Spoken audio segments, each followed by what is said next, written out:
She was just a stranger barefoot and drenched in rain standing on the side of a deserted road. No ID, no memory. Just one name whispered through trembling lips. Claire. What no one knew, not even her, was that she had vanished 2 decades earlier as the missing daughter of a billionaire. If you love stories filled with mystery, second chances, and the kind of endings that warm your soul, you're in the right place. Hit that subscribe button and join us as we unravel one of the most emotional journeys we've ever told. Now, let me take you back to the night it all began on a rain-slicked road under the fading Colorado sky. The high plains of Colorado were bathed in the cold amber of dusk, the kind that made headlights look like searchlights piercing a forgotten world. Jake Lawson tightened his grip on the steering wheel as rain tapped nervously against the windshield of his battered Ford F-150. It was late October, and the weather had turned sharply a forewarning of the first snow. He just finished an emergency repair job on a cattle trailer outside Pueblo and was racing the storm home to his daughter, Emily. A static voice crackled on the AM radio. He reached forward, trying to tune it, but just as he did, his headlights caught someone on the edge of the road. He slammed the brakes. The truck fishtailed slightly before coming to a halt. Rain streaked down the glass in smeared rivers, distorting the figure ahead like a ghost from a dream. A woman, barefoot, soaked, standing still in the headlights like an animal unsure whether to run or collapse. Jake threw the truck into park, grabbed his flashlight from the glove compartment, and stepped out into the biting wind.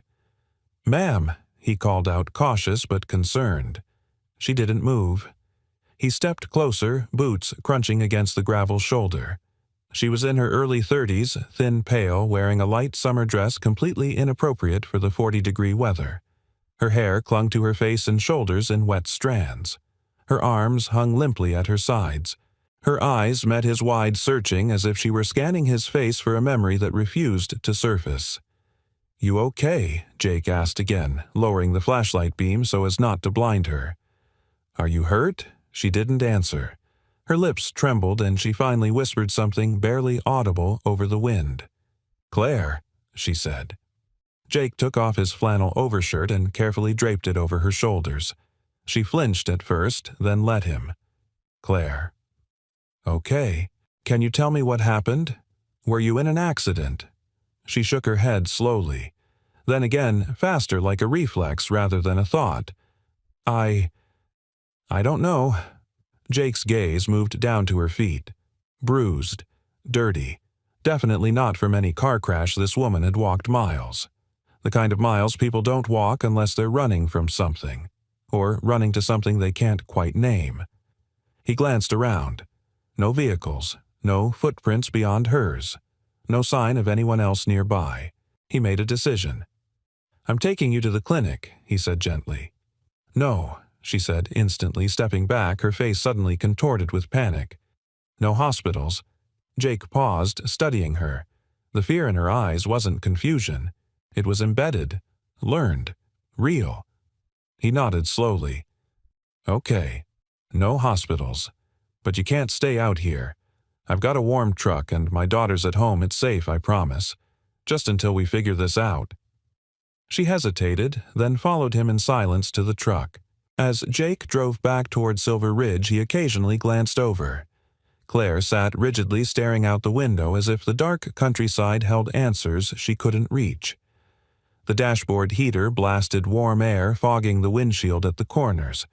He kept the radio off. She said nothing except her name once. No mention of family, no location, no memory of where she came from. Not even the kind of small talk that trauma victims usually cling to like a life raft. Jake had done volunteer work for the sheriff's department back when he was still married, helping with missing person searches in the surrounding counties. He'd seen this kind of shock before, but something about Claire was different. She wasn't simply lost. She was disconnected, like her mind had shut certain doors and thrown away the keys. When they pulled into his gravel driveway, the porch light flicked on automatically. The little house stood in shadows surrounded by fields kissed with frost. Emily was visible through the living room window, reading on the couch, a bowl of popcorn at her side. Jake looked over. "We'll take it slow. You can rest here tonight and in the morning. We'll figure out next steps." Claire turned to him. Her voice was barely above a whisper. "Thank you." Jake offered a soft nod. "You're safe now." He helped her inside, handed her a towel, and pointed her to the guest room. She moved like someone remembering how to walk. Emily peeked around the corner wide-eyed. "Dad." "Who's that?" Jake knelt down beside her, lowering his voice. "She's someone who needs our help. Her name's Claire. We'll talk more in the morning, all right?" "Ladybug," Emily nodded solemnly.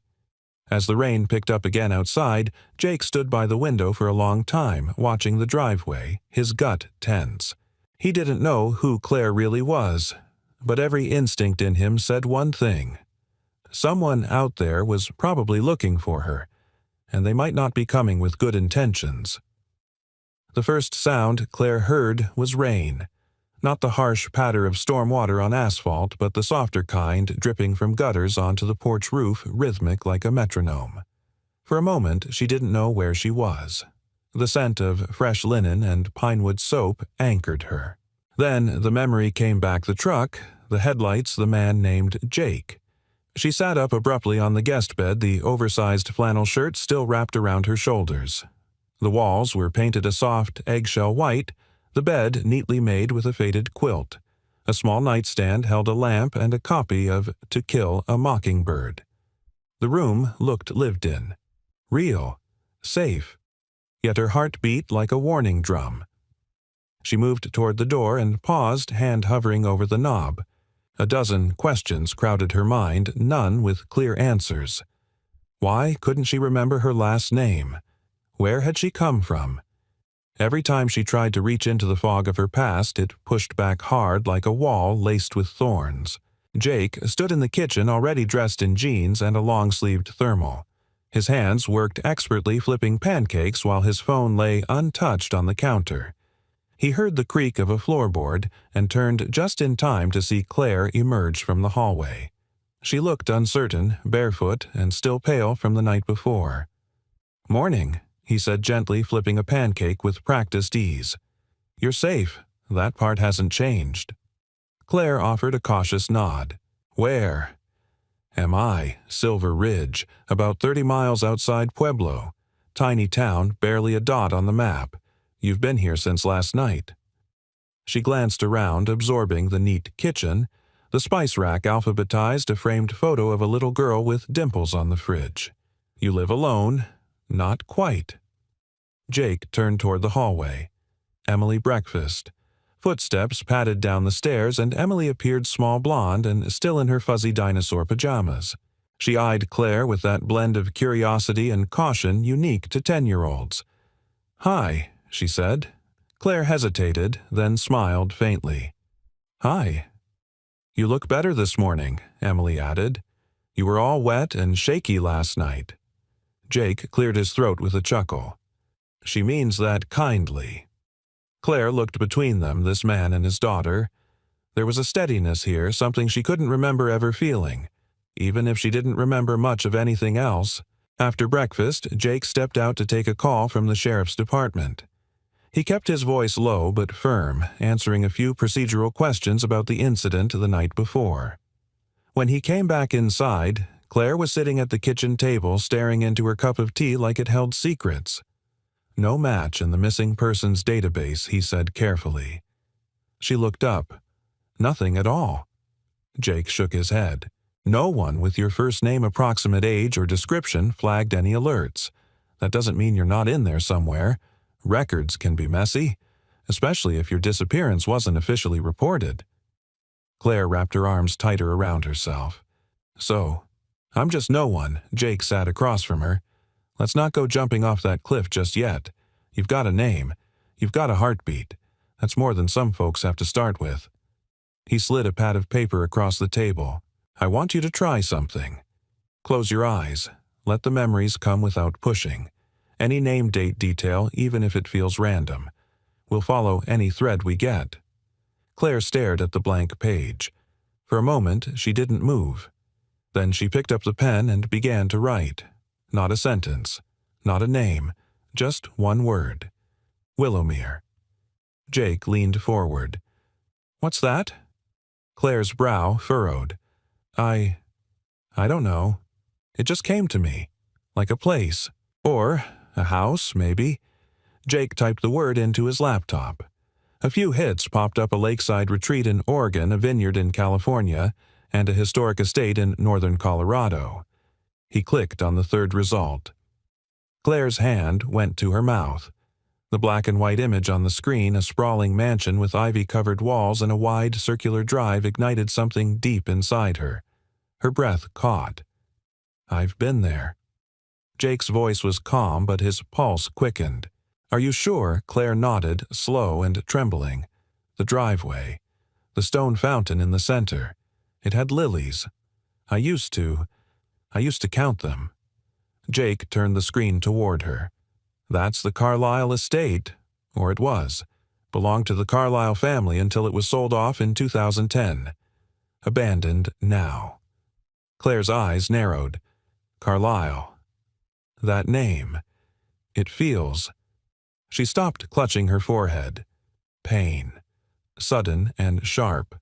Images crashed through her mind: a grand staircase, a man with salt and pepper hair playing a piano, a birthday cake with 10 candles. Then darkness. Jake was on his feet in seconds. Hey, you okay? She opened her eyes. There were tears in them. I think something bad happened there. Jake exchanged a glance with the pad of paper. Willowmere. Carlyle. 10 candles. He didn't say it aloud, but his instincts screamed louder than reason. Whoever Claire really was, someone didn't want her to remember. And they might be watching even now to make sure she never did. Jake Lawson wasn't prone to paranoia. A mechanic by trade and a single father by circumstance, he'd built his life around practical decisions, fixing what's broken, tightening what's loose, leaving the rest be. But as he stood at his workbench that evening, the battered silver chain in his hand, a different part of him stirred, the part that used to help the local search and rescue team, the part that still remembered what it meant to follow a thread until it snapped or revealed the truth. The chain was delicate, clearly old, but expertly crafted. The charm attached was a tiny oval locket, smooth on one side, engraved with a curling script on the other. To Sophie. Love always. Claire hadn't noticed the engraving earlier. It was Emily who spotted it that afternoon when Claire had set the necklace on the bathroom counter after a shower. She hadn't even realized she was wearing it until then. Jake had quietly taken it to his garage workshop after everyone went to bed. He flicked on the magnifying glass lamp, rotating the locket carefully.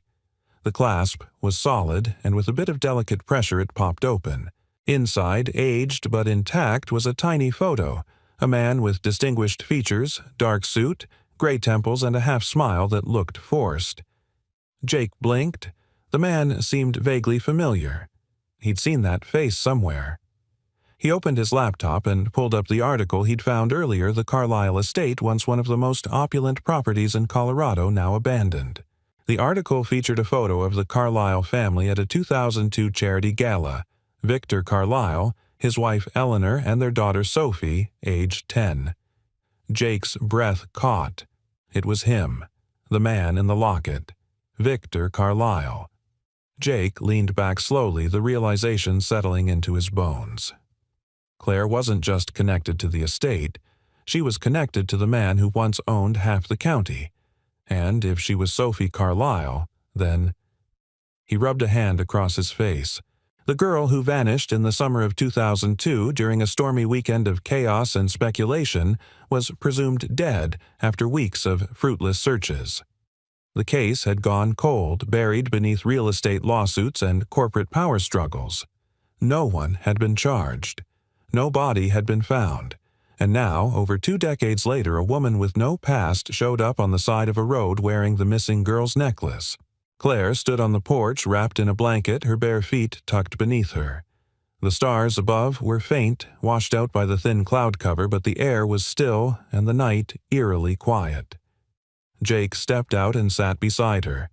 I found something, he said after a long pause. On your necklace. She turned eyes wide. What is it? He handed it to her. She studied the locket, then slowly opened it. When her eyes landed on the photograph, something inside her cracked. She didn't cry, not yet, but her breathing changed, shallow then held. "I know him," she whispered. Jake said nothing, just let the silence do its work. "I used to sit beside him," she continued, voice brittle. "He'd play piano. Badly. He'd laugh at his own mistakes. Do you know his name?"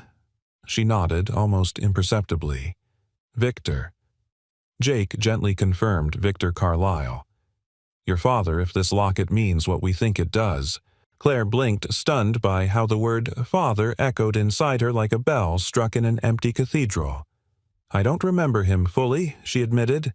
"Just flashes, emotions, music, but it feels like home and fear at the same time." Jake leaned forward, elbows on his knees. "Claire, I think you might be Sophie Carlyle." The name hung in the air. "I Googled it." He continued more cautiously now. "You disappeared in 2002, age 10.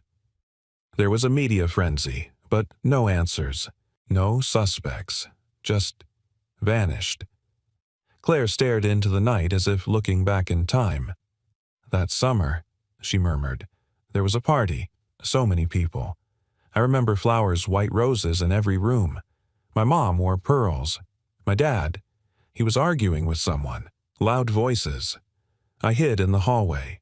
She closed her eyes, the memory surfacing like a slow-moving tide. "Then there was a woman. Red lipstick. She took my hand and said we were going somewhere safe.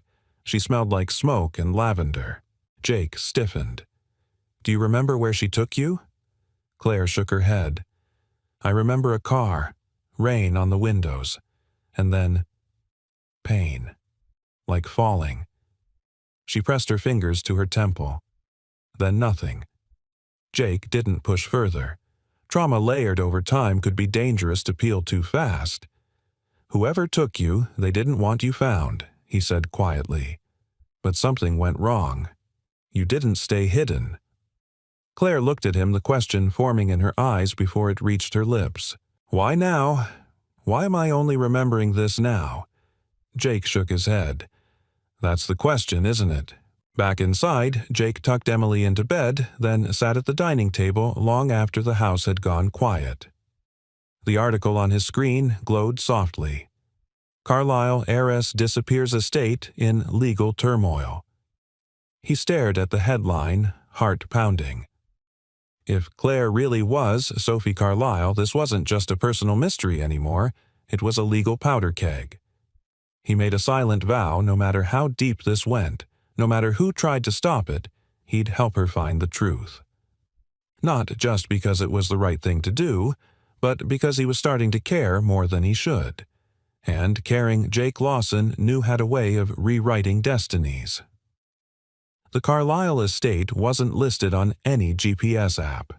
Jake had to dig through county property archives to find the coordinates, a trick he'd learned years ago when tracking a missing hiker for the volunteer search and rescue team. The estate hadn't been sold in over a decade. Technically, it was still tied up in probate after Eleanor Carlyle's death. No one lived there. No one paid taxes on it. It was in legal limbo and physical ruin. Perfect place for a secret to be buried. Claire sat beside him in the truck, her hands clasped tightly in her lap. The road wound through thick pine woods, the afternoon sun breaking through the branches in fleeting patches. She hadn't spoken since they left. She just stared out the window, eyes focused on nothing, or perhaps too many things at once. Jake glanced at her. "You sure you want to do this?" Claire didn't answer right away. Then quietly, "I don't know if I want to, but I need to." Jake nodded. That was good enough for him.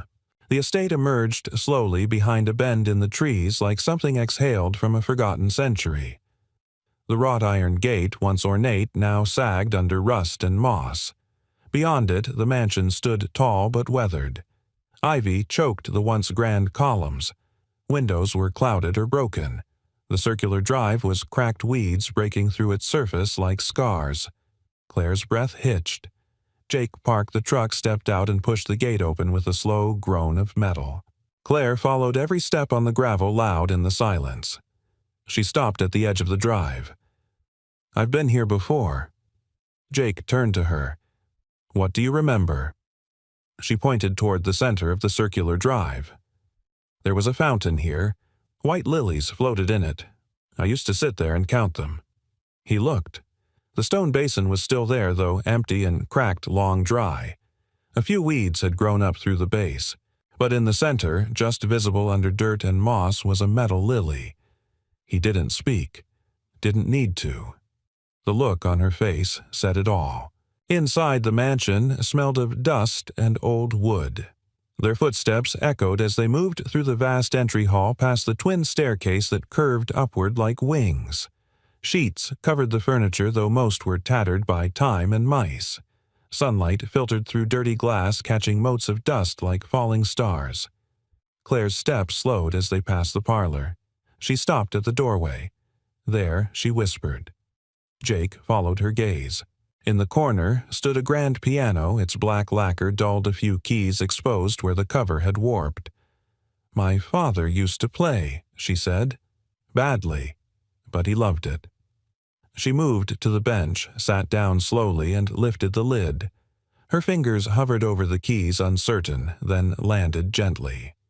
The first note was soft, hesitant. The second, clearer. She played a broken melody, halting and unsure, but then her hands found something familiar. The tune shifted, melancholy and delicate. Jake watched, barely breathing. When she reached the final note, Claire sat still, her hands trembling. "I remember that song," she said, voice cracking. "He wrote it for me." Jake stepped closer. "Do you remember what happened here?" Claire looked around the room. Then her eyes narrowed on a hallway to the left. "I hid there," she said. The night everything changed. She stood and walked almost in a trance. The hallway was narrow-lined with faded portraits. Halfway down, she stopped in front of a tall wooden door. The brass knob was tarnished. Her hand reached out, stopped, then turned it slowly. It was a study. Inside, dust lay thick on every surface. A large desk sat beneath the window papers strewn like someone had left in a hurry. On the wall behind it, a painting hung askew, a portrait of Victor Carlyle, same as the locket but younger. Confident, commanding. Claire walked slowly to the center of the room and stood still. There was yelling, she said, eyes far away. He and another man. I couldn't hear all of it, but they were arguing about money, control. Then my mother screamed. She clutched her head. I ran out the back through the kitchen down to the trees. A woman found me there. I don't remember her name, just red lipstick. She told me not to cry, said we were going away, that my father wanted her to take me. Jake felt a chill crawl across his shoulders. "Do you think it was planned?" he asked. "Your father arranged to hide you?" Claire's eyes filled. "I don't know, but I don't think I ever saw him again." They stayed a few more minutes, walking the halls like ghosts tracing their own footsteps. Claire lingered by the grand staircase, running her fingers along the banister. Jake noticed her stop and crouched near a corner of the step. "What is it?" She picked up a tiny object, rusted but clearly once gold. A hairpin. "It was mine," she said softly. "I wore it that night." Jake took it from her gently and placed it in a handkerchief. "That's memory," he said. "And that's evidence." Claire gave him a look, half smile, half sorrow. Isn't it the same thing sometimes? They left the house in silence. The air outside felt heavier, charged, like the woods were listening. Claire stopped just before stepping back into the truck. "I think someone in that house wanted me gone," she said quietly, "but not my father." Jake's hand tightened on the steering wheel. "Then we'll find out who."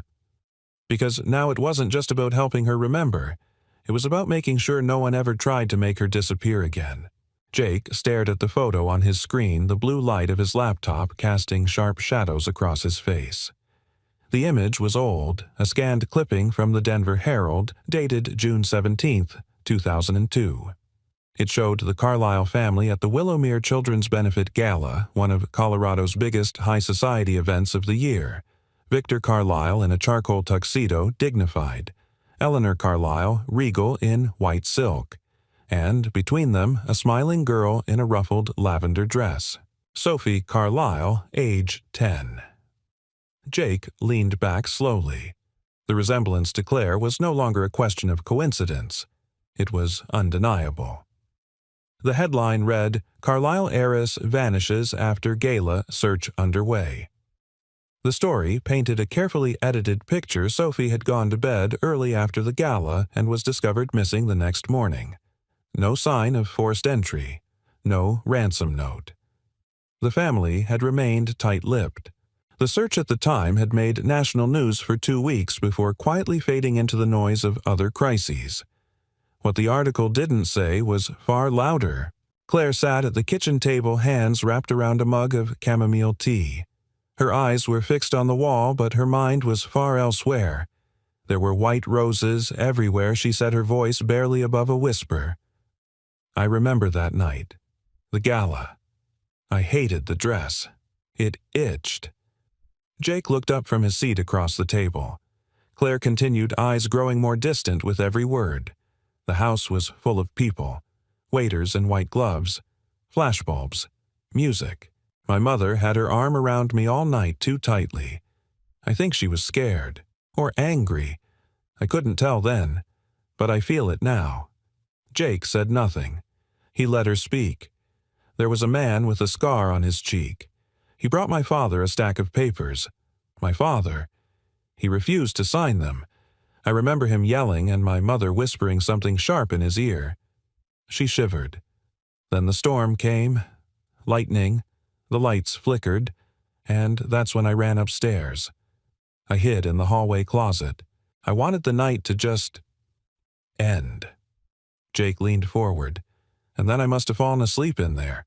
Or passed out. I don't remember. But when I woke up, it wasn't my room. It wasn't even the same house. Everything smelled like smoke and something sweet. Lavender. Jake froze. Claire met his gaze, voice tightening. She was there. The woman with red lipstick. She told me my name was Emily, that I was going to stay somewhere else for a while, that my parents had sent me. Jake opened a drawer beside him and pulled out a printed copy of the estate's ownership history. Carlisle Manor had sat untouched for years after Eleanor's death in 2008. The company had splintered. The assets were divided up except for Willowmere. It had become a ghost property, and that never happened by accident. Claire, he said carefully, if you really are Sophie Carlisle, there are people who may not want that known. People who stood to gain everything by keeping you gone. Claire looked down. But why would my father send me away? And why didn't anyone ever come for me? Jake exhaled slowly. Maybe he did send you away, but not to lose you. Maybe he thought it was the only way to keep you safe. Something might have happened that night. Something so big he had to make you disappear. He pulled out the locket again and placed it gently on the table between them. And I don't think he ever stopped loving you. Claire's hands trembled slightly as she touched the silver.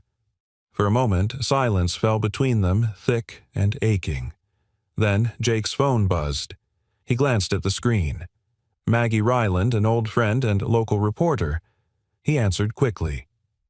Maggie. I did a dig through the archive room at the Herald, like you asked, she said. You're not going to like what I found. Jake stood. What is it? There was a sealed affidavit filed in 2003 by a housekeeper who worked at the Carlisle estate. She claimed she saw Sophie leave the house that night with a woman she didn't recognize. The statement was suppressed. Buried. The files stamped, per court order, confidential. Jake's jaw tightened. Someone covered it up. Not just someone Maggie said. There was a judge involved. Corporate lawyers. The kind of pressure that only money or power can buy. Jake glanced at Claire, who had grown paler with each word. Can you send me the document I already did? But Jake, if that woman's really Sophie, you're not just holding someone's secret. You're holding someone's threat. He ended the call slowly and sat back down. "You're not crazy," he said softly. "You didn't imagine any of this." Claire looked at him, tears brimming. "I wasn't supposed to survive, was I?" Jake reached across the table and took her hand. "No, but you did. And now we finish what your father started." Claire nodded slowly, and for the first time a flicker of strength returned to her eyes. The summer of 2002 had taken her name, her home, and her childhood. It was time she took it back. Jake parked the truck outside the Silver Ridge Public Library, killing the engine, but not the tension that sat coiled in his chest. Claire hadn't spoken much since they left the house. She was clutching the printout of the affidavit like it might disappear if she let go the one that mentioned a red-lipsticked woman escorting a 10-year-old Sophie Carlyle into a car the night she vanished. He watched her for a moment. She was staring blankly at the library doors, face unreadable, but her fingers betrayed her fidgeting at the hem of her sleeve, twisting and releasing in a rhythm of barely held control. "You don't have to come in," Jake offered. "I can bring him out to the truck." Claire shook her head. "If he's the man who knew my mother, I want to see his face." Jake gave a small nod and stepped out.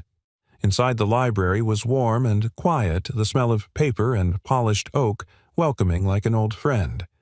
Sitting at the far reading table was a man in a gray tweed coat, spectacles balanced near the edge of his nose, a thin leather satchel at his side. David Lorne. He stood when Jake approached. "You must be Lawson, and you must be the lawyer who doesn't like phone calls." Lorne allowed himself a small smile. "I prefer to deliver certain truths eye to eye." Jake gestured toward the doors. "She's outside. You can tell her yourself." A beat passed. Then Lorne picked up the satchel. "Let's not keep her waiting." Claire stood beside the truck, arms crossed tightly. When Lorne saw her, his stride faltered. His expression softened, aged by something beyond years' recognition, maybe. Or guilt. "Sophie." He breathed. "My God." Claire's eyes narrowed. "Do you really know me? I knew your mother, Eleanor, very well. She trusted me. Before she passed, she gave me a letter, told me to hold on to it until—" He hesitated. "Until you came back." He opened his satchel and pulled out a yellowed envelope. On the front, in delicate cursive, "For Sophie, if she returns." Claire took it with shaking hands. The paper was worn soft from years of being touched, maybe read, then put away again. She turned away from them slightly and began to read silently. Jake watched the shift in her posture from stiff to trembling, then to something he couldn't name. When she finally lowered the letter, her cheeks were wet. "She knew," Claire whispered. "She knew they were going to come after me." Jake stepped closer. "Who?" Claire looked at Lorne. "My father's board of trustees. The night of the gala, they tried to force him to hand over control of Carlyle Industries. He refused. They threatened him." Lorne nodded solemnly. Victor knew they were ready to use legal means, but he suspected they might go further. He didn't trust anyone, not even Eleanor at first. But she proved herself. "The letter says she arranged for a friend, a woman named Lisette, to take you away the night of the gala. Temporarily. Just until Victor could neutralize the threat." Claire clenched the letter. "But something went wrong. She never came back for me," she whispered. Lorne sighed. Eleanor tried. But 2 days later, Victor suffered a stroke and fell into a coma. By the time he recovered, months had passed and Eleanor was dying from cancer. "She couldn't find you. Whoever Lisette was, she vanished without a trace." Jake felt the chill creep back into his spine. "This sounds like a conspiracy novel," he muttered. "Only people don't vanish like that in real life." Lorne looked at him. "When billions are at stake, people vanish exactly like that." They moved to the park nearby, settled under the gazebo where autumn leaves drifted across the planks like burnt orange confetti. Claire clutched the letter while Jake reviewed the documents. Lorne had brought original trust deeds, excerpts from Eleanor's will, and one final shocker, a provision in the Carlyle family trust that named Sophie as sole heir to Victor's personal estate if she could prove her identity. Jake frowned. There's no birth certificate in here. No DNA match. How do we prove? There's something stronger than a certificate. Lorne said quietly and reached into his satchel once more. He handed Jake a sealed black envelope. Inside was a photograph, a Polaroid of a young girl in a lavender dress standing beside a man at a piano. Claire. And Victor. Claire took it slowly, staring at it as if she were staring into a memory made flesh. This was that night. I found it in Eleanor's jewelry box, Lorne explained. She said if Sophie ever returned and didn't remember who she was, show her this. Claire nodded, her voice steady now. Then it's time to remember. That night, back at Jake's house, she laid the letter beside her on the kitchen table. Emily was asleep upstairs, and the house was quiet except for the occasional creak of old wood settling. Claire pored over every line of the letter over and over as if she could pull her mother's voice through the page. And maybe in a way she did. I loved you more than the name we carried, more than the empire they built. If you are reading this, it means you survived. And now, my darling girl, I need you to finish what we couldn't. Claire folded the letter and looked at Jake. They tried to erase me, but I'm still here. Jake nodded. Then let's make sure the world knows it, because Sophie Carlyle had returned, and her silence was about to end. The Carlyle boardroom hadn't changed much since the early 2000s. Same cherrywood paneling, same vaulted ceiling and chandelier, same heavy scent of old money and older secrets. But today, something new sat at the head of the long, polished table. A ghost. Or rather, the woman they all thought long buried, Sophie Carlyle, now calling herself Claire. Jake stood beside her wearing a crisp collared shirt, he rarely used arms folded tight across his chest. David Lorne flanked her left briefcase, open documents aligned with surgical precision. Across the table sat 4 members of the Carlyle Board of Trustees. All of them looked like they hadn't decided whether to be shocked, afraid, or amused. The woman in the center, Evelyn Graves, offered a thin, practiced smile. Her silver hair was pulled back into a perfect twist, her pearl earrings cold as frost. "My dear," she began, voice syrupy with patronization, "you must understand how extraordinary your story sounds. A girl presumed dead for over 20 years reappears with a mechanic and a half-baked narrative." Jake's jaw tensed, but Claire placed a calming hand on his arm. "I'm not here to make you comfortable, Ms. Graves," Claire said, calm and clear. "I'm here because this is my family's company, and I have the right to know what happened the night my name vanished from every record." Graves leaned back in her chair. "Let's say, for the sake of this charade, that you are Sophie Carlyle. Why now? Why come crawling out of the woodwork because you made sure I couldn't do it?" Before Claire replied, "You buried my name. You sealed my mother's affidavit, and you paid off the woman who was supposed to protect me." Graves' eyes flickered just for a second. Enough. David slid a folder across the table. Affidavit 4117C, sealed under judicial discretion in 2003, reopened 2 weeks ago under media reform statutes. Signed by a former housekeeper who saw a red-lipped woman escort Sophie Carlyle out of the estate the night she disappeared. Graves didn't even look at it. "We've survived hostile takeovers, federal audits, and a stock collapse. You think a decades-old ghost story will move shareholders?" Claire opened her mother's letter, the original, and laid it before them. "This is what will move them." Graves gave it a glance and then looked away. "The court won't accept an unsigned letter as proof of anything." Jake stepped forward. "She doesn't need a court to reclaim her identity. She already has. We're not here to take the company. We're here to expose what was done to a 10-year-old girl so powerful people could keep their seats." Evelyn's smile sharpened. "Power is what built Carlyle Industries. Don't act shocked it was used." Claire stood her chair, scraping the floor. "I'm not afraid of power," she said. "I grew up in it. But I watched it break my family, erase my name, and rewrite the truth. And I remember now." She leaned forward. "You think this ends in a boardroom no? It ends when children like I was stop disappearing so executives can feel safe. Silence gripped the room. For once, even Evelyn Graves had no quick rebuttal. Claire nodded toward David. We're not suing. Not yet. We're launching a public foundation in my father's name, the Victor Carlyle Initiative. Its mission: protecting children displaced or hidden due to legal loopholes and corruption. And if anyone on this board stands in the way, we'll tell the world exactly how far you went to bury me. Evelyn's lips thinned. A threat. No, Claire said, eyes clear. A promise. Outside the building, Jake exhaled hard as the heavy glass doors closed behind them.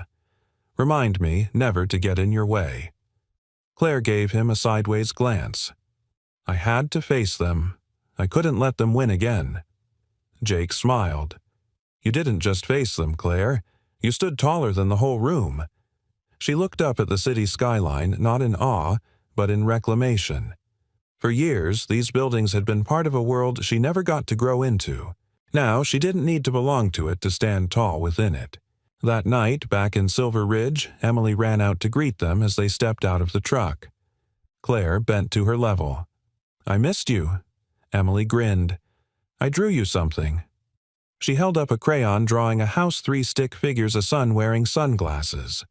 Claire looked at Jake, who shrugged. She insisted you were part of the family portrait now. Claire swallowed a lump in her throat. No inheritance, no boardroom, no title had ever meant as much as this. Later, as twilight wrapped around the porch, Claire sat beside Jake in silence, a blanket around her shoulders. I thought I had to choose, she said finally. Power or peace. Jake waited. But maybe the real power is peace. Not hiding, not letting them scare me into silence. Jake turned to her. And what about love? Claire smiled, tired but full. That part, I'm still learning. Jake gently reached for her hand. No rush, he said. Some things are worth remembering slowly. Claire didn't sleep that night. Her body lay in bed wrapped in the comfort of the Lawson home, the scent of cedar and clean sheets, the gentle hum of wind brushing the window panes, but her mind refused rest. The letter from her mother echoed through her thoughts like the final note of a piano song that never resolved. Finish what we couldn't. But how do you finish a story when you still don't know who wrote the ending? By dawn, she was up. Jake found her at the kitchen counter dressed sipping coffee she hadn't touched. You're sure about this? He asked. She nodded. The public needs to hear it, not through lawyers or articles. From me. He studied her for a long moment, then placed his hand on hers. I'll be right there. The set of Morning Colorado was cooler than Claire expected. A crew member applied one last touch of powder to her cheek before stepping back. The studio lights were bright but not unkind. The host, Alana Breen, sat opposite her, all warmth and perfectly angled sympathy. The cameras were just out of frame, red lights blinking steadily like unblinking eyes. Claire's palms were damp. Behind the scenes, Jake stood by a monitor watching. 30 seconds to live. She closed her eyes. White roses, piano keys. A woman's hand, red nails tightening on hers. A hallway that felt too quiet. A child's voice somewhere deep inside screaming without sound. The countdown ended. The cameras rolled. Joining us today is a woman whose story has both captivated and shaken Colorado. Alana began. For over 20 years, the name Sophie Carlyle has been synonymous with mystery and heartbreak. Today, she sits with us ready to reclaim her voice. Claire nodded softly as the camera zoomed in. I was 10 years old. She began her voice low but firm. I went to bed one night in the Carlyle estate. The next morning, I woke up somewhere else with someone I didn't know. She told me my parents had sent me away, that I had a new name, a new life. Alana leaned forward. Claire, may I call you that? What do you remember? Now Claire took a breath. Storms, music, my father's voice, a promise that he'd fix everything. But then, silence. I was passed around, kept quiet. I was told to forget, that the people I once knew never existed. She turned slightly, addressing not just the host but the viewers beyond the lens. But I'm here, and I remember. Not all of it, but enough. Enough to know that I was taken, hidden, for the sake of control power money. There was a long pause. The room felt too still. Then Alana asked gently the question Claire had been bracing for. "Do you believe your father was part of it?" Claire's breath caught. Her throat tightened. Jake's eyes locked on her from the wings. She answered carefully with a steadiness that surprised even her. "No. I believe my father tried to protect me. I believe he sent me away to keep me from something dark. And I believe he died before he could bring me home." But before Alana could continue, something unexpected happened. The screen behind them flickered, meant to show a pre-selected slideshow of photos. Instead, a grainy, previously unseen security video played. Claire froze. It showed the Carlisle estate, the front entrance, time-stamped the night of the gala, June 15, 2002. A girl in a lavender dress stepped out of the front door, guided by a woman in dark clothes. The camera angle was poor, but her hair, long, dark braided, matched what Claire remembered. The girl paused at the door, looked back toward the house, and hesitated. Then she disappeared into the back of a waiting car. Claire felt the blood drain from her face. Jake rushed to the edge of the set as the crew scrambled. Alana tried to maintain control, but whispers erupted among the producers. Claire turned toward the monitor in stunned silence. "Where did that come from?" she asked, breath-shaking. No one answered. Then a studio assistant leaned in and whispered something to Alana. Alana turned to Claire with a strained smile. "We've just received word that an anonymous source submitted this footage to our newsroom this morning, claiming it proves that your abduction wasn't an abduction at all, but an arranged departure." Claire stood. The air changed. "I was a child," she said, voice rising. "A child doesn't arrange anything. A child doesn't sign away her identity or her name. You don't get to rewrite what happened just because you found a clip with poor resolution." Her hands were trembling, but her voice grew stronger. "Whoever sent that video didn't send it to help. They sent it to blur the truth, to make it seem like I left willingly. But they forget something. I remember what it felt like to be taken." The cameras were still rolling, and now the truth, her truth, was burning across the screens of millions. She looked dead into the lens. "To whoever sent that clip, I see what you're doing. But I'm not that child anymore, and you don't scare me." Later in the parking garage, Jake pulled her into the safety of his arms as her body shook. "They wanted to rattle you," he murmured. "But you didn't flinch. You fought back." "I didn't expect it," she whispered. "I thought the danger was over." Jake held her tighter. "It's not over. Not yet. But now. They've shown their hand." Claire stepped back, brushing tears from her cheek. "Then we show them ours." That night, alone in her room, Claire replayed the footage, frame by frame. She froze it. The car, the woman's silhouette, and there reflected faintly in the polished window glass was a second figure. A man. Watching, not helping, not stopping. She leaned in closer and whispered almost to herself, "I know that face." The morning sun rose reluctantly over Silver Ridge, as if even the light hesitated to disturb the truth waiting in the dark. Claire sat at Jake's kitchen table, the video still open on her laptop. The moment was frozen, the faint reflection in the car window half obscured, distorted, but unmistakably human. She couldn't look away. "I've seen him," before she said more to herself than to Jake, who stood behind her, arms crossed, tension sharp in every line of his face. Jake leaned closer. "Are you sure it's not just your mind trying to fill in the blanks?" Claire zoomed in again, pixelating the face beyond recognition. But she didn't need clarity to feel the certainty in her bones. "I don't remember his name," she said, "but I remember the way he made me feel. I was afraid of him. I used to run when I heard his voice in the hallway." Jake frowned. "Could he have worked for your father?" Claire shook her head. "He didn't work for him. He watched him. There's a difference." Jake made a call to David Lorne, who arrived just after 10 with a portable scanner and a thick stack of old documents. Claire's description had stirred something in the lawyer, something that made him move faster than his age usually allowed. "I've gone through Carlyle Industries' archived employee files from 2001-2003, David explained as he set up. Executives, contractors, household staff, personal security.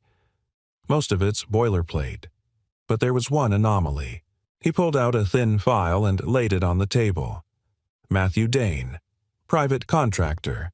No social security number on file.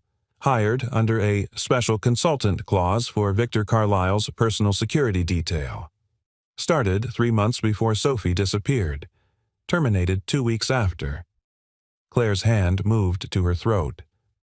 "That's him." Jake opened the file. A grainy ID photo stared back sunken cheeks, pale eyes, a jaw too sharp for comfort. It matched the ghostly face in the window. Lorne nodded grimly. "He wasn't vetted through normal channels. I found a sealed envelope from Eleanor in my legal files with his name on it. She wrote, 'If Sophie returns, ask where Dane is.'" Claire's voice dropped. So she knew. She knew he had something to do with it. That afternoon, Jake and Claire drove to the edge of Denver where Lorne had traced Dane's last known address, a rundown warehouse-turned-condo near the old rail yards. They didn't go inside. Jake insisted on staying in the truck while Claire watched from the passenger seat, heart pounding. Through binoculars, they spotted a man exiting the building. Gray jacket, same sharp features. He moved slowly like someone with nothing to hide and nothing to rush toward. Claire didn't breathe. "That's him." Jake knotted his jaw tight. "Then we're not confronting him alone." Back in Silver Ridge, Claire sat alone in Emily's room that night watching her sleep. The girl's chest rose and fell in the soft rhythm of dreams, a stuffed dinosaur tucked under one arm. Claire smiled faintly. That used to be her once. A child in silk dresses tucked in by people she thought would never leave, never lie. And then a flash, a whisper, a vanishing. She brushed a hand over Emily's hair and whispered, "You'll never lose yourself. I'll make sure of it." Downstairs, Jake waited. Claire joined him, barefoot, quiet. "He's still out there," she said. Jake nodded. "I know. But we're not alone this time. I reached out to someone I trust." The next day, they met Detective Lynna James, retired but well-connected, and one of Jake's oldest friends from his volunteer rescue days. Lynna had the bearing of someone who'd stared down lies her entire career and learned to read the truth in the spaces between words. She listened to Claire's story without interrupting. Then she reviewed the photo, the affidavit, and the broadcast recording. When she looked up, her voice was steel. "I know who Dane is. He was part of a private security firm that specialized in asset recovery corporate speak for handling people who got in the way." Claire's breath caught. "I was an asset." "To someone you were," Lynna continued. "The firm dissolved in 2004 after a congressional investigation. Quiet settlement, buried records. But if Dane was involved, he didn't act alone. He was a pawn. The question is for whose game?" Claire swallowed hard. "Evelyn Graves." Lynna gave a slow nod. "I suspected you'd say that." Jake stepped forward. "Can we bring this to the police?" "Make it public," Lynna hesitated. "Not yet. The legal risk is massive. But if we can connect Dane directly to Evelyn, then we have something no NDA or sealed court file can bury." Claire's eyes sharpened. "Then we make him talk." That night, as the wind rose outside and thunder grumbled low in the west, Claire sat at her window watching the trees sway. Her mother's letter lay on the windowsill. She picked it up again, fingertips tracing the worn edges. "If you are reading this, it means you survived." She folded the letter and closed her eyes. "I did more than survive, Mom," she whispered. "I came back. And I remember." In her dream that night, she stood at the Carlyle estate's front steps again. But this time, she didn't run. She walked through the front doors, past the whispers, past the shadows toward the grand piano. And there, waiting, was the man with the pale eyes. smiling. The sky over Silver Ridge cracked open with rain. Not the soft, cleansing kind, but a heavy, wind-whipped downpour that soaked the earth like it had something to prove. Claire stood beneath the overhang of Jake's garage watching the rivulets streak across the driveway like veins searching for a heart. Inside the house, Jake and Lina were still discussing legal strategy, what could be used, what would be challenged, and what might simply vanish if they pushed too fast. But Claire needed air. She needed space to think, to decide. She looked down at the envelope in her hand. It was cream-colored, slightly damp now at the corners, embossed with the seal of Carlisle Industries. Inside was an official offer, or perhaps a bribe dressed in formality, a seat at the executive table, a non-disclosure clause, and a reconnection grant, totaling $15 million. All wrapped in the language of reconciliation. And the message between the lines was clear. Take the money, take the name, and stay quiet. Jake appeared beside her, a mug of tea in hand. He passed it to her. You didn't answer them yet, he said quietly. Claire shook her head. I've answered them 100 times in my head, and every version feels like betrayal, either to them or to myself. Jake leaned against the railing. You don't owe them anything. Not your silence, not your cooperation, and not your name. She sipped the tea.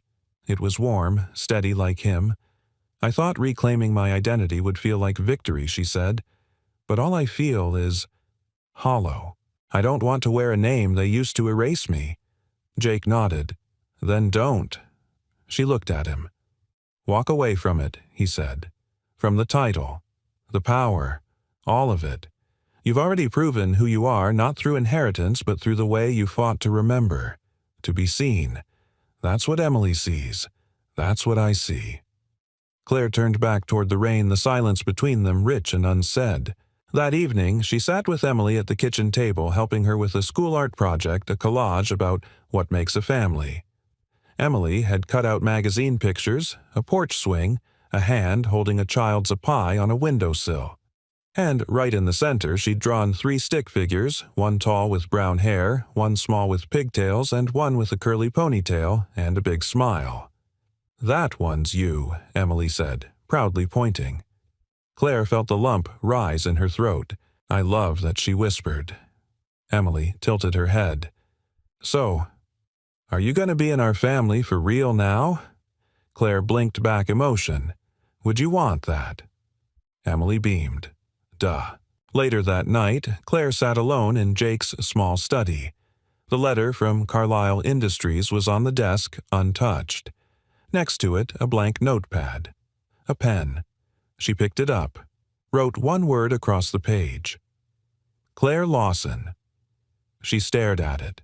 It wasn't a name forged by bloodline or bound by expectation. It was chosen, claimed, not a title to protect, but a life to build. The next morning, Claire walked into the Silver Ridge courthouse and filled out the paperwork to legally change her name. She used no fanfare, no press, just Jake. And Emily, who sat outside on a bench with a juice box swinging her feet, unaware she was witnessing the rebirth of someone who had once been forgotten. When the clerk asked her reason for the change, Claire simply said, "Because I finally know who I am." Back at home, Jake found her on the porch swing. "How does it feel?" he asked.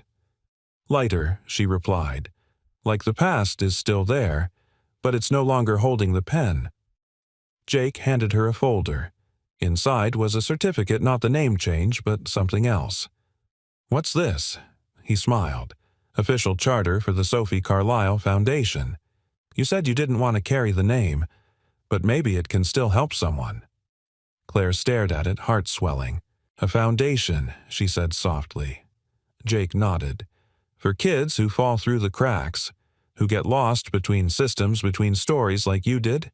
Except now they'll have someone looking." Claire didn't speak, just reached for his hand and held it. No fortune, no press release, just 2 hands holding on to something real. A name, a family, a purpose, not inherited, earned. The house was quiet that morning.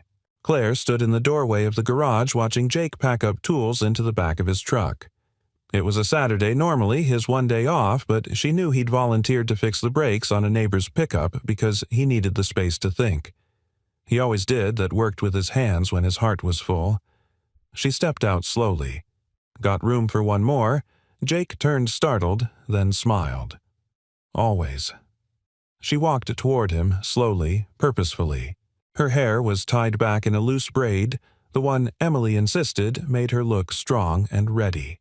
She wore jeans and an old sweatshirt of Jake's that hung on her like comfort. But her eyes, they carried the weight of a decision. "I need to tell you something," she said. Jake set the wrench down and gave her his full attention.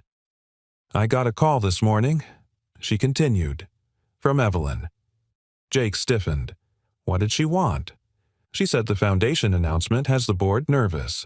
Said I should consider withdrawing the name Carlyle before I draw attention to old wounds. Claire smiled bitterly. Funny, considering she helped cause most of them. Jake's voice was low. "What did you say?" "I said no," she answered. Then I hung up. He nodded slowly, then met her gaze. "You sure you're ready for all this, Claire? This life? It won't be easy. You're stepping out in the open. There'll be people watching, judging, trying to control the narrative." Claire stepped closer. "I've lived 20 years with no voice, Jake. I'm not afraid of being seen anymore. But there's something else." Jake looked at her eyes, narrowing slightly. "What is it? I'm not staying in the city," she said. "I don't want boardrooms or interviews. I don't want to be Sophie Carlyle, the missing heiress. That chapter's written, but the rest of the story, I want to write it here. With you." Jake's breath caught. Claire continued, her voice unshaking. "You found me when I didn't know who I was.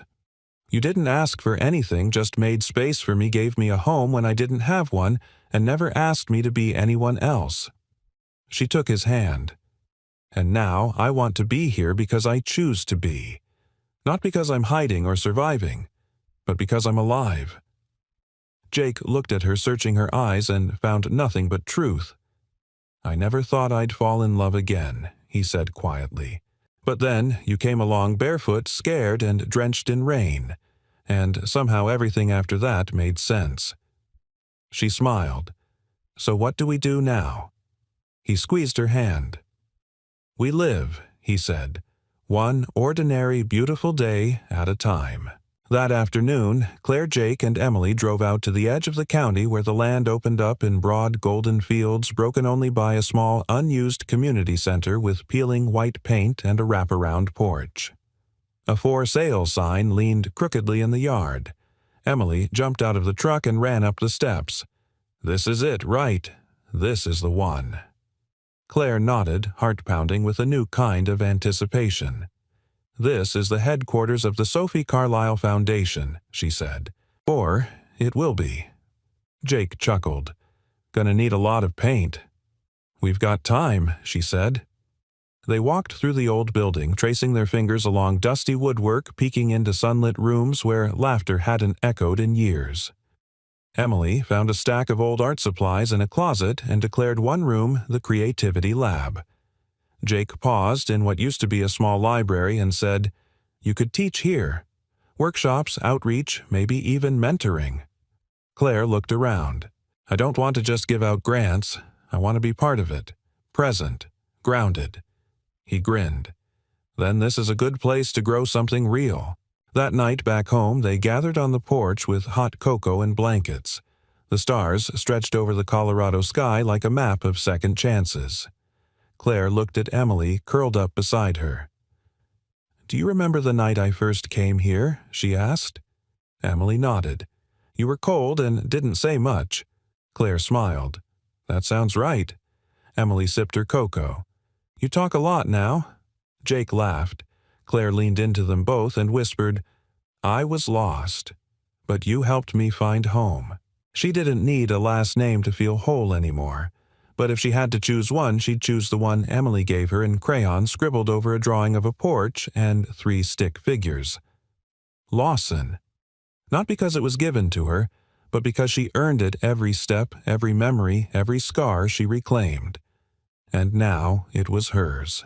Spring in Colorado had a way of sneaking up quietly, not with grand declarations, but in small signs, the whisper of green at the edge of old fields, the soft bloom of wildflowers pressing through cracked sidewalks, and the scent of pine carried on a warmer wind. It was the kind of season made for beginnings. Claire stood at the edge of the newly painted community center porch, her arms folded over a clipboard. The Sophie Carlyle Foundation banner now hung proudly above the entrance, pale blue stitched by hand fluttering softly in the breeze. Below it, a group of children gathered in a circle for their first storytelling workshop. Claire watched them through the window, their eyes-wide pencils clutched tightly in small fingers. They were drawing stories from their hearts, some messy, some hesitant, all brave. She smiled. That used to be her once. Behind her, Jake walked out carrying a pitcher of lemonade. One of the kids just asked if they could build a treehouse out back. Claire chuckled. We're supposed to be helping with trauma recovery, not teaching reckless carpentry. Jake grinned. Sounds like recovery to me. They stood side by side watching the kids laugh. This place? Claire said softly, it was never supposed to exist. Not with that name. Not with my name. Jake looked at her. That name carries weight now. Hope. Not because of who you were, but because of what you chose to do with it. She reached into her pocket and pulled out her mother's letter, now laminated and folded, carried not as a burden, but as a compass. She wanted me to finish what they started. I think this is what she meant. Jake nodded, voice warm. You've already finished it, Claire. Now it's yours to begin. The opening ceremony was simple. No press, no media circus, just the town of Silver Ridge, friends, a few local families, and one former housekeeper named Maribel, who drove all the way from Boulder just to hug Claire and whisper, I knew you'd come back. Emily stood on a milk crate to give her speech hands, fidgeting as she read from a piece of notebook paper. My family is different, she said proudly. I don't have a mom like everyone else, but I have a Claire, and she found her way back. So I think she's kind of magic. The crowd melted into soft laughter and teary smiles. Claire held her breath through it all. Not from fear, from awe. Because this was the ending she never saw coming. Not wealth, not power, but healing. Wholeness. A story that after decades of silence had finally found its voice. That evening, as twilight spilled lavender across the horizon, Jake lit a small fire in the backyard pit. Emily danced barefoot around the lawn, holding sparklers left over from last 4th of July. Claire sat wrapped in a blanket, legs curled under her, watching the stars blink into view. Jake handed her a cup of tea. You know, he said, for someone who arrived with no past, you've managed to build one incredible future. Claire leaned her head on his shoulder. Because I stopped running from it. I stopped letting the pain write the last page. He looked at her eyes, shining. So, what comes next? Claire smiled, slow and full. Whatever we write together. Later that night, as the fire burned low and the world around them quieted, Claire stepped into her room, their room now, and opened a small box she kept on her nightstand. Inside were 3 things. 1. The silver locket, tarnished but still whole. 2. The old photo of her and her father at the piano. 3.